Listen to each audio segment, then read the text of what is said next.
Welcome back to Rise of the Kasai. Now, before things get too ridiculous, and we might well be on our way already. Got Musu doing whatever the hell he wants. Okay, he's stuck. That's good news. I wanted to look at our weapons menu a bit. There he goes. I'm gonna try and ignore him for now. Every character seems to have a unique weapons menu. I hadn't really looked at Grizz's, but it's got like a goose, some kind of wolf trying to fight it. Bamus's is a big old bear. And I remember Rao's is Kuzo. I forget Tati's at the moment, but it's also pretty cool. It's a good attention to detail. I also, of course, looked up our weapons. Our big mace is the Bustakin. Great name. Actually is pretty badass, but it means nothing. Our stick weapon here, which we may or may not remember. Sort of a cool double-edged blade. It's called the Arbor. That one definitely means nothing. And I wanted to finish with the little knives, because they're called the Galak. And that is a real weapon, I'm surprised to find. They misspell it in this game. They spell it with two L's. It's only supposed to have one, G-O-L-O-K. But, yeah, it's like sort of small machetes. So this is not a very accurate representation, but it's at least named after a real thing for once. And that's the last we'll see of them. Got some dead guys. I think I may have shot them in the head last video. So I'm not going to give Bamusu credit for that just yet. Bamusu carefully ignored this switch here. No, he pulled it. Okay. Just didn't trigger the cutscene, I guess. Seems like after the first switch, your allies' switch pulls no longer trigger cutscenes. Okay.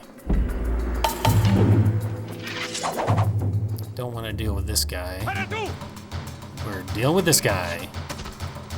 No, we're not. I'm dead. I was closer to death than I thought. So we're gonna have to approach this more carefully. Luckily, we hadn't accomplished anything yet. But of course, if it ends up taking too long, I will cut around it. Assuming it doesn't, though. I think I have the strategy in mind. Oh, and the problem was that Bamusu took my health pickup. So there's no problem whatsoever. Screw strategy. Going in headlong.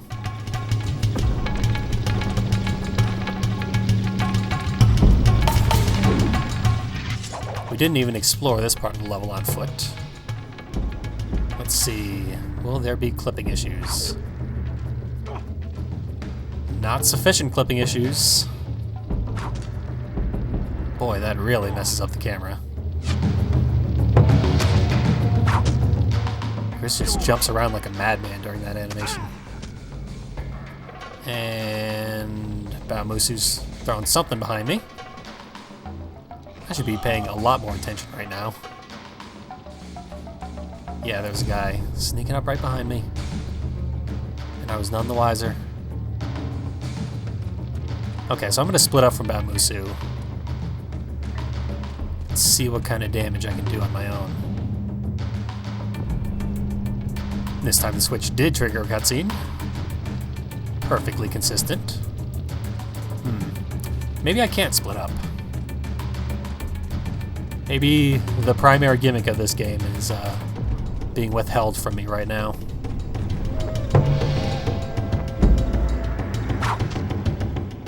Finally.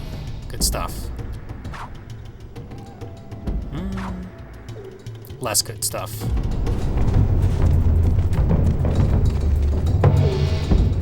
Don't you dare. Okay, that was too slow.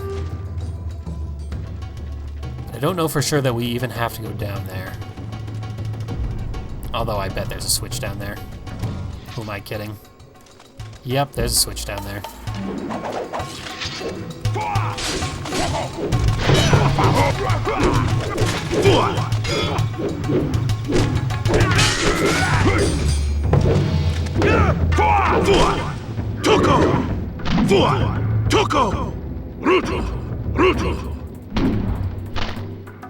That didn't hit anything, but whatever.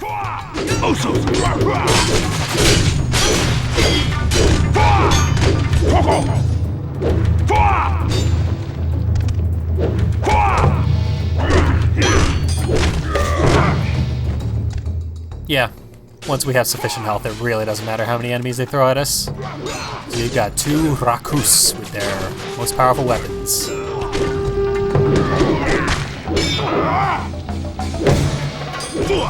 Nothing stands a chance.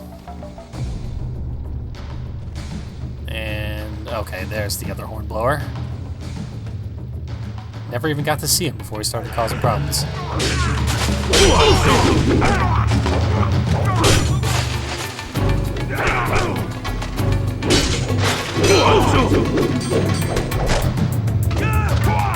Okay.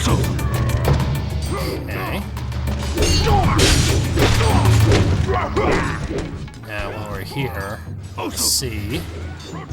I didn't want to see that. Damn it all. I just wanted to see if the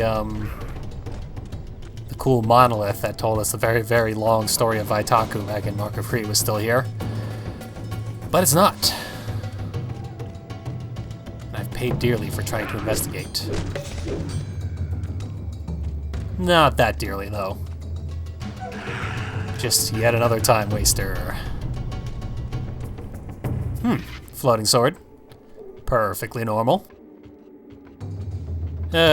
Something. Magical marks of Crete, blah blah blah. The gods, etc.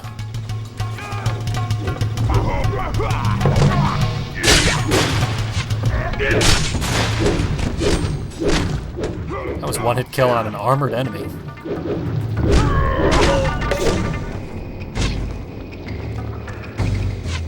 Last man standing.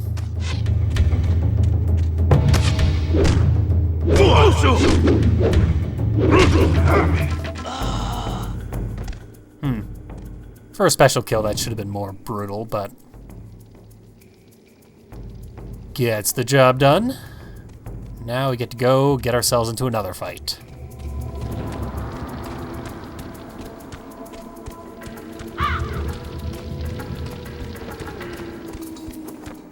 Vaitaku was definitely a good choice of levels to reprise in this game. Partially because it's just a really, really good level, and I specifically like snow levels, so it's well targeted at me specifically. But also because the flashback levels are all washed out, hideous looking. Vaitaku is covered in snow and nothing but gray cement anyway, so it doesn't really lose any of its original luster.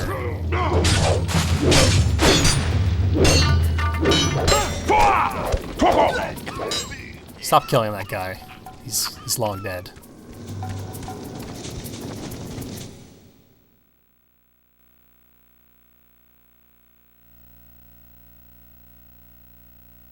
Yolo me, Bisi, a name destined to be spat with scorn.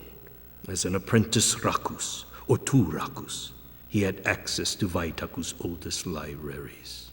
There he had learned of the Kasai and their spells of power. His interest turned into obsession, and obsession into lust, as he was slowly seduced by Hasa with unspoken promises of power. In exchange for betraying the Rakus, he would lead the Kasai and spread their dark word across the 3 kingdoms.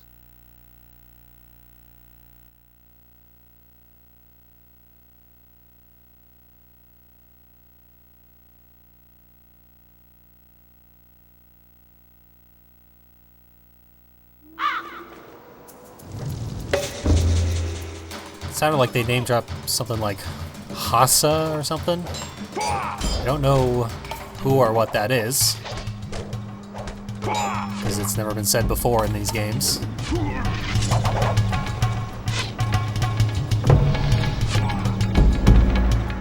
It's also kind of interesting that the Kasai don't really rise in this game. They're sort of already there, and then maybe he just happens to empower them anew.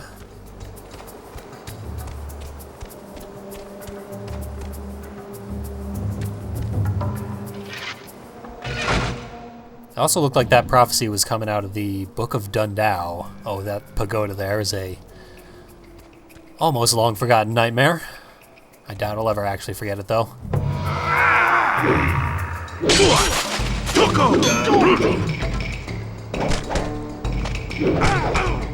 Whose idea was it to give Grizz non-lethal combos in his final weapon?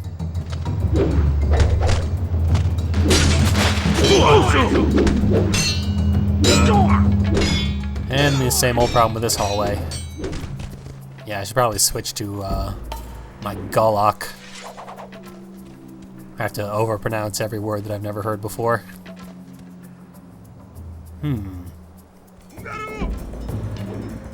Realized too late that I should be doing stealthier. Okay, Bamusu better have my back. Ooh, I believe that was the headshot challenge. But I should probably look into that. It's probably going to be the only challenge we get here. Not bad, although I don't know why you'd go for the torso.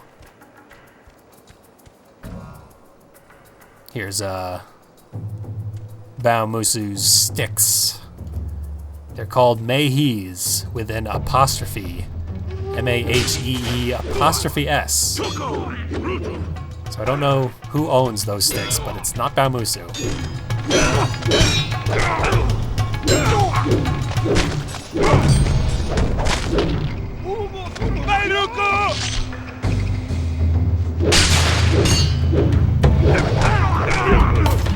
Just told myself to switch to the Galax. Ah, never mind the Galax.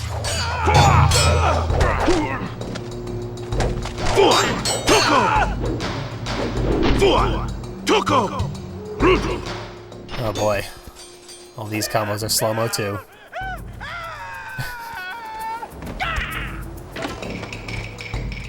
Yep. As for Baomusu's weapons, his big axe thing, which should be the axe that Rao inherited, but I'll stop harping on that, I guess. It's called the Narga, which is also not a thing. And I don't know why it would be a thing. Why would you shape an axe that stupidly? His stick, which has mace at each end. That's called the Huatar, I believe? Something like that. Hard to pronounce, a lot of vowels in there. And in order to have 16 unique weapons, his basic weapon is called the sword, and Rao's is called the broadsword. World of difference.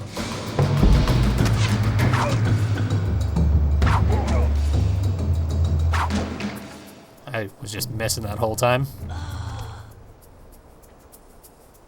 So, let's see. Ooh. Yep.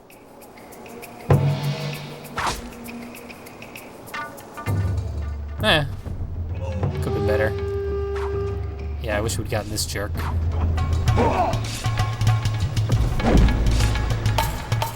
But I guess we gotta deal with the consequences of our action. We finally got to kill someone with those things on camera.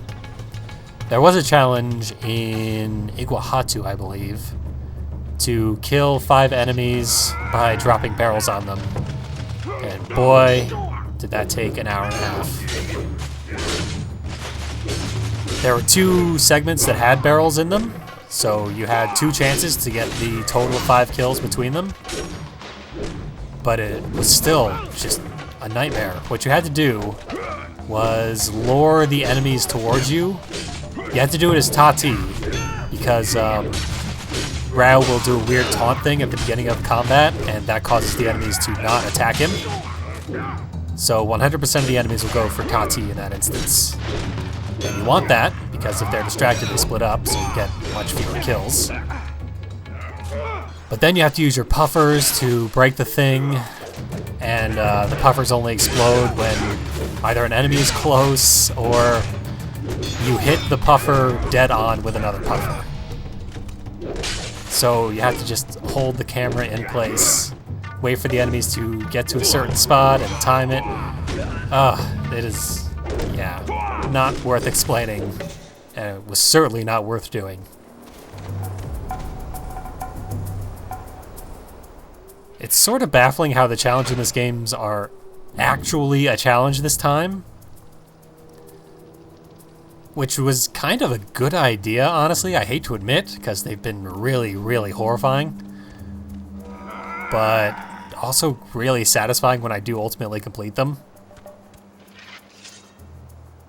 So, all told, kind of a good job, but yeah, they should have done a better job, like, working it out logistically, because so many of the challenges just do not work as intended.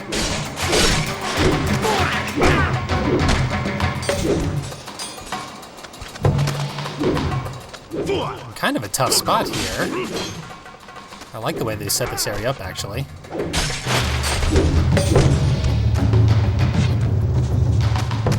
Looks nice and deadly, but we have plenty of opportunity to approach it strategically. I don't think we have found all the switches yet. Yeah, there would have been an animation showing the door opening if we had. Probably back the way that was supposed to be the correct way back in the original game. I sort of showed it off as a alternate way because I took the incorrect way towards the Tugu. But you may recall this area. Ironically, it was the Vaitaku challenges in the first game that were the only legitimately difficult ones. And even then, legitimately difficult for not necessarily the correct reasons. I don't think Bamusu will be joining me on this journey. I mean, he's used that save point for safety.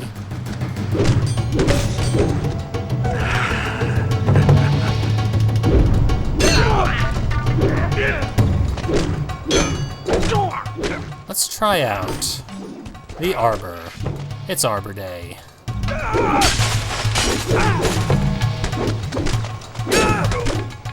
Got some kind of horrible, unbearable pun for absolutely all of these weapons, apparently.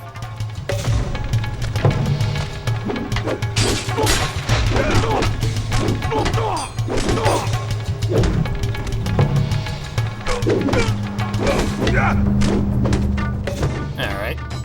Not bad. And I'm even going to take the risk and not save here. What's the worst that could happen?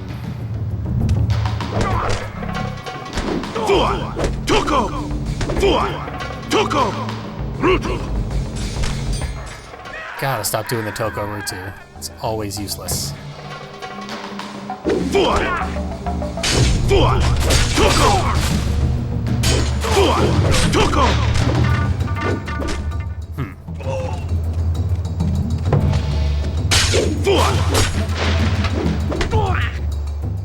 Again, weird timing every time we switch to a new character.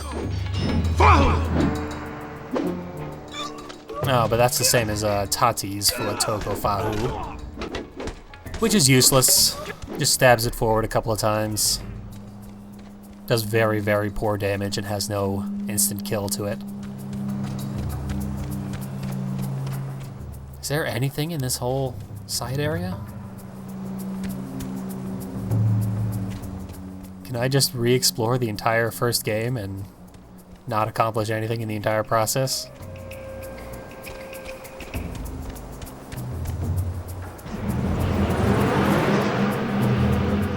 I don't think we'd even seen Grizz's animation in that yet.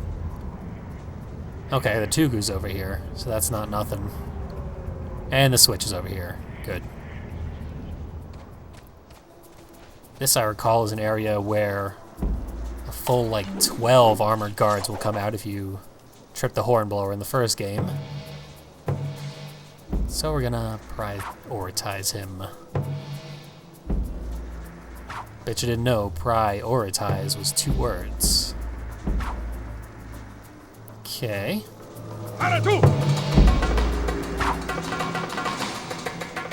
Leave nothing but the armored guy.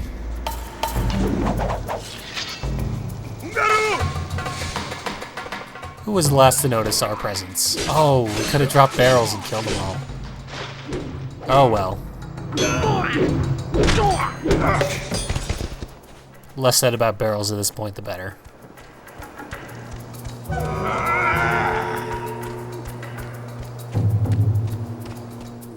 Refill on our Kukrin.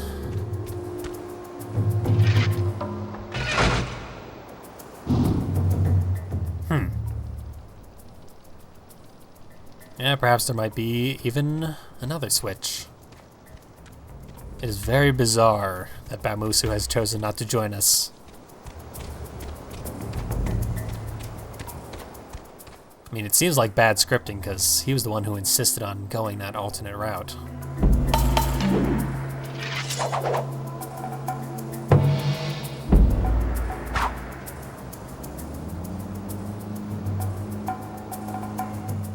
There was a gentleman who is digging through the files of the Splatterhouse remake, most of which was coded by Bottle Rocket Entertainment, who made this game, if you'll recall.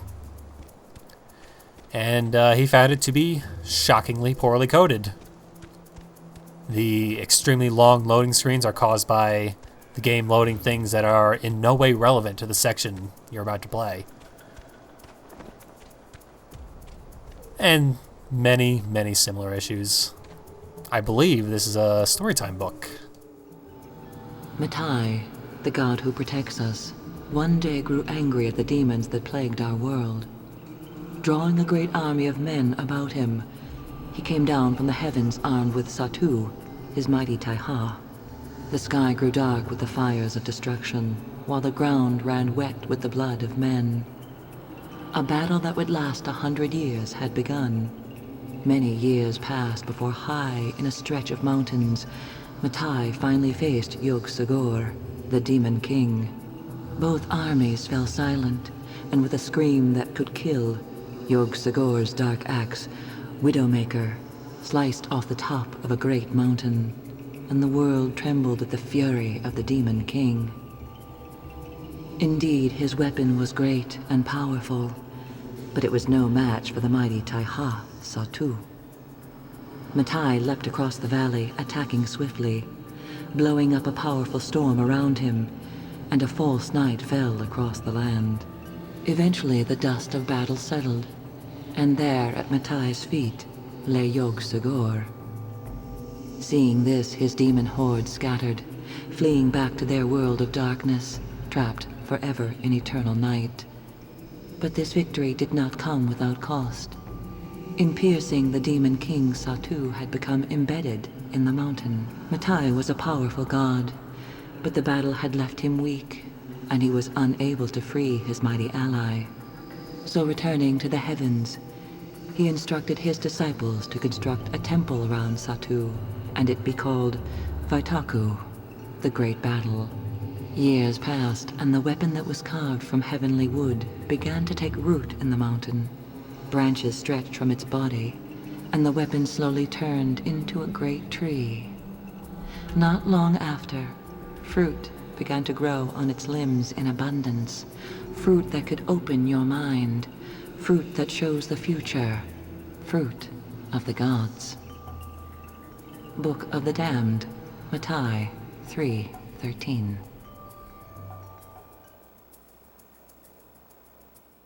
There's a nice word-for-word recap of the story we heard in the first game, without quite as much of the gravitas that Keona Young's voice carried. I guess that's for anyone who didn't play the original, still wanted to understand what the hell was going on here.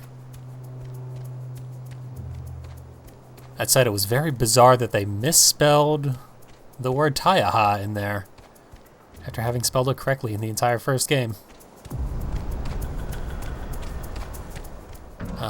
I have not found a switch. That may or may not be problematic. Aha. There we go. The good old dark screen problem. Although, I know exactly where this leaves off. And it's that area we already covered. So we'll see if I'm making progress or not. You know, we're already at a decent episode length. So if I can quickly wrap this up, That would be nice. Probably just have to slaughter the barracks again. And then victory will be mine.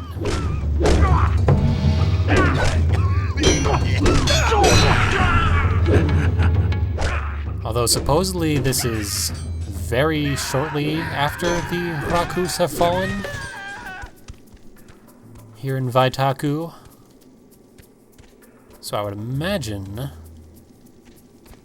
the Kasai do not have very much infrastructure here yet.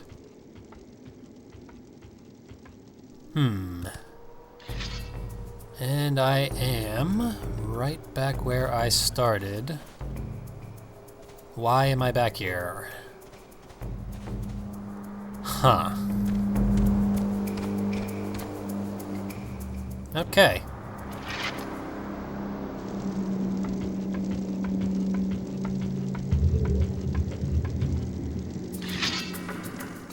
Well, I am going to figure this out, and the next episode will begin with actual progress onto the final area of this level, I would presume. It's probably laid out very similarly to the way it was in the first game. And I will see you for that.